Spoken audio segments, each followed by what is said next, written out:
In this video, we're going to take a look at the process for installing and configuring a Synology BeeStation on a home network. Inside the box, you will find the BeeStation, a quick start guide, a network cable, and the power adapter.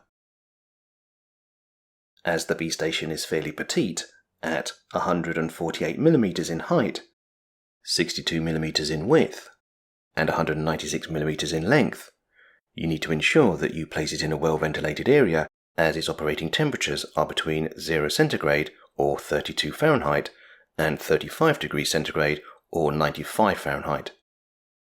On the top and bottom of the unit, we have a series of cooling vents. We also have our BeeStation serial number, which we need to make a note of for later. Finally, we have a series of rubber feet for support and noise reduction. On the front of the unit, we have the BeeStation status light. If we take a look at the back of the unit, we will find the power button, a reset switch, a USB 3 port, a USB Type-C port, a 1 gigabit network port, and finally, a power input port. Let's now take a look at how we connect our BeeStation to our home network. First, we're going to connect a network cable from our router to our BeeStation. Then we're going to connect the power cable and plug our BeeStation into the mains. While we're not meant to, at this stage, power up our BeeStation, as it will take a while for the BeeStation to initialize, we're going to do it now. So let's jump onto a computer that's already connected to our home network and start the process of configuring our BeeStation.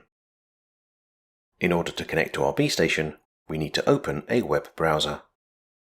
Now in the address bar, if we type portal.beestation.synology.com/setup, when we press enter on our keyboard, we're taken to the BeeStation portal. First, we're going to need to agree to Synology's privacy statement and its cookie policy. Let's now click the forward arrow to get started. As a BeeStation has to be configured using a Synology account, we're presented with the Synology account sign-in page. If you have either an Apple or Google account, you can use that account to sign in and create a new Synology account. Alternatively, if you would just prefer to create a new Synology account, there is also a link on this page. However, for this example, we're going to use a Synology account that we previously created. In order to keep our new BeeStation and our Synology account secure, when we created our Synology account, we set up dual authentication in order to confirm our identity.